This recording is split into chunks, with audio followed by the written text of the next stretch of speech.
ಕೆನಡಾದಲ್ಲಿ ಕನ್ನಡಿಗನ ಮೇಲೆ ದುಷ್ಕರ್ಮಿಗಳು ಗುಂಡಿನ ದಾಳಿ ನಡೆಸಿ ಹತ್ಯೆಯಾಗಿದ್ದ ಚಂದನ್ ಕುಟುಂಬಕ್ಕೆ ಗೃಹ ಸಚಿವ ಜಿ ಪರಮೇಶ್ವರ್ ಸಾಂತ್ವನ ಹೇಳಿದ್ದಾರೆ. ಈ ಮೂಲಕ ಮೃತದೇಹ ತರಿಸುವ ಭರವಸೆಯನ್ನ ಆ ತಂದೆ ತಾಯಿಗೆ ನೀಡಲಾಗಿದ್ದು, ಇಂದು ಏನೆಲ್ಲ ನಡೆಯಿತು ಎಂಬ ಮಾಹಿತಿ ಇಲ್ಲಿದೆ ನೋಡಿ. ಕೆನಡಾದಲ್ಲಿ ಕನ್ನಡಿಗನ ಮೇಲೆ ಗುಂಡಿನ ದಾಳಿ, ಮೃತನ ಕುಟುಂಬಕ್ಕೆ ಸಾಂತ್ವನ ಹೇಳಿದ ಗೃಹ ಸಚಿವ ಪರಮೇಶ್ವರ್. ನೀರವ ಮೌನ, ಕಣ್ಣೀರು ಕರಗ್ತಾ ಇಲ್ಲ, ಆಕ್ರಂದನ ಕಮ್ಮಿ ಆಗ್ತಾ ಇಲ್ಲ. ಮಗನಂತೂ ಇಲ್ಲ, ಮೃತದೇಹದ ಮುಖವನ್ನಾದರೂ ತೋರಿಸಿ ಅಂತ ಹೆತ್ತ ಕೆರಳು ಗೋಳಾಡ್ತಿದೆ. ಈ ಮನಕಲುಕುವ ದೃಶ್ಯ ಕಂಡು ಬಂದಿದ್ದು ಕೆನಡಾದಲ್ಲಿ ಕಗ್ಗೊಲೆಯಾದ ಕನ್ನಡಿಗ ಚಂದನ್ ಕುಮಾರ್ ನಿವಾಸದಲ್ಲಿ. ಹೌದು, 2 ದಿನಗಳ ಹಿಂದೆ ಕೆನಡಾ ದೇಶದಲ್ಲಿ ಕನ್ನಡಿಗ ಸಾಫ್ಟ್ವೇರ್ ಇಂಜಿನಿಯರ್ ನೆಲಮಂಗಲ ತಾಲೂಕಿನ ತ್ಯಾಮಗೊಂಡ್ಲು ನಿವಾಸಿ ಚಂದನ್ ಕುಮಾರ್ ದುಷ್ಕರ್ಮಿಗಳ ಗುಂಡಿನ ದಾಳಿಗೆ ಒಳಗಾದ ಯುವಕ. ಇಂದು ರಾಜ್ಯ ಸರ್ಕಾರದ ಪರವಾಗಿ ಖುದ್ದು ಗೃಹ ಸಚಿವ ಡಾಕ್ಟರ್ ಜಿ ಪರಮೇಶ್ವರ್ ನೆಲಮಂಗಲ ಶಾಸಕ ಶ್ರೀನಿವಾಸ್ ಮೃತ ಚಂದನ್ ಕುಮಾರ್ ಮನೆಗೆ ಭೇಟಿ ನೀಡಿ ತಂದೆ ತಾಯಿಯ ಜೊತೆಗೆ ಮಾಹಿತಿ ಸಂಗ್ರಹಿಸಿ ಸಾಂತ್ವನ ತಿಳಿಸಿದ್ದಾರೆ. ಇನ್ನು ಮೃತನ ಪಾರ್ಥಿವ ಶರೀರ ಶನಿವಾರ ಬರಲಿದ್ದು, ಏರ್ಪೋರ್ಟ್ನ ಪ್ರೊಸೀಜರ್ ಬಗ್ಗೆ ಸರ್ಕಾರ ಸಹಾಯ ಮಾಡಲು ಗೃಹ ಸಚಿವ ಪರಮೇಶ್ವರ್ ಡಿಸಿ ಹಾಗೂ ಎಸ್ಪಿಗೆ ಸೂಚನೆ ನೀಡಿದ್ದಾರೆ.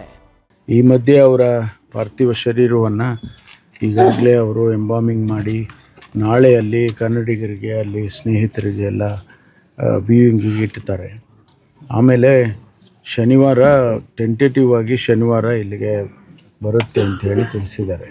ಎಂಬೆಸಿಯವರು ಮತ್ತು ಅಲ್ಲಿನ ಕನ್ನಡ ಸಂಘದವರು ಅವರೆಲ್ಲರೂ ಕೂಡ ಸೇರಿಕೊಂಡು ಇಲ್ಲಿಗೆ ಕಳಿಸೋ ಏರ್ಪಾಟನ್ನು ಮಾಡಿದ್ದಾರೆ. ಶನಿವಾರ ಇಲ್ಲಿಗೆ ತಲುಪ್ಬೋದು.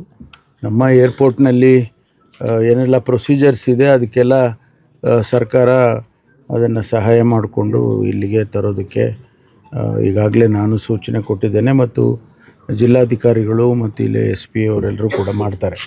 ಇನ್ನು ಮೃತ ಕುಟುಂಬಕ್ಕೆ ನೆಲಮಂಗಲ ಶಾಸಕ ಶ್ರೀನಿವಾಸ್ 10 ಲಕ್ಷ ರೂಪಾಯಿ ನೆರವು ನೀಡುವ ಭರವಸೆ ನೀಡಿದ್ದಾರೆ. ಸರ್ಕಾರ ಈ ವಿಚಾರವನ್ನ ಗಂಭೀರವಾಗಿ ಪರಿಗಣಿಸಿ ಮೃತ ಚಂದನ್ ಕುಮಾರ್ ದೇಹ ತರಲು ಸಾಕಷ್ಟು ಕೆಲಸ ಮಾಡಲಿದೆ ಅಂತ ತಂದೆ ನಂದಕುಮಾರ್ ತಾಯಿ ಶೈಲಜಾರಿಗೆ ಸಾಂತ್ವನ ಹೇಳಿದ್ದಾರೆ. ವಿಷಯ ತಿಳಿದು ಕೇಂದ್ರ ಸಚಿವ HD ಕುಮಾರಸ್ವಾಮಿ ಫೋನ್ ಮೂಲಕ ಕುಟುಂಬಸ್ಥರಿಗೆ ಸಾಂತ್ವನ ಹೇಳಿದ್ದು, ಕೇಂದ್ರ ಸರ್ಕಾರದ ಅಧಿಕಾರಿಗಳ ಜೊತೆಗೆ ಈಗಾಗಲೇ ಸಂಪರ್ಕ ಮಾಡಿದ್ದು ಮೃತದೇಹ ಆದಷ್ಟು ಬೇಗ ತರಿಸುವ ಭರವಸೆ ನೀಡಿದ್ದಾರೆ. ನಮ್ಗೆ ಏನು ಕಷ್ಟ ಇದ್ರೂ ಏನು ಸಹಾಯ ಬೇಕಾದರೂ ನಾವು ಮಾಡ್ತೀವಿ ಅಂತ ಭರವಸೆ ಕೊಟ್ಟರು ಸರ್. ನಮಗೆ ಪಾರ್ಥಿವ ಶರೀರನ ಬರೋಂಗೆ ಯಾವ ತೊಂದರೆ ಇಲ್ದಂಗೆ ಮಾಡ್ರಿ ಅಂತ ಕೇಳಿದ್ದಕ್ಕೆ ಆಯ್ತಮ್ಮ ಎಲ್ಲ ಏನು ಬೇಕಾದರೂ ನಾವು ಮಾಡ್ತೀವಿ ಅಂತ ನಮಗೆ ಭರವಸೆ ಕೊಟ್ಟು ಹೋದರು ಸರ್.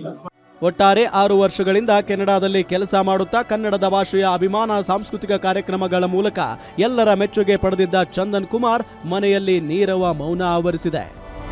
ಮೂರ್ತಿ ಬೀರಯ್ಯನಪಾಳ್ಯ, ಗ್ಯಾರಂಟಿ ನ್ಯೂಸ್, ನೆಲಮಂಗಲ.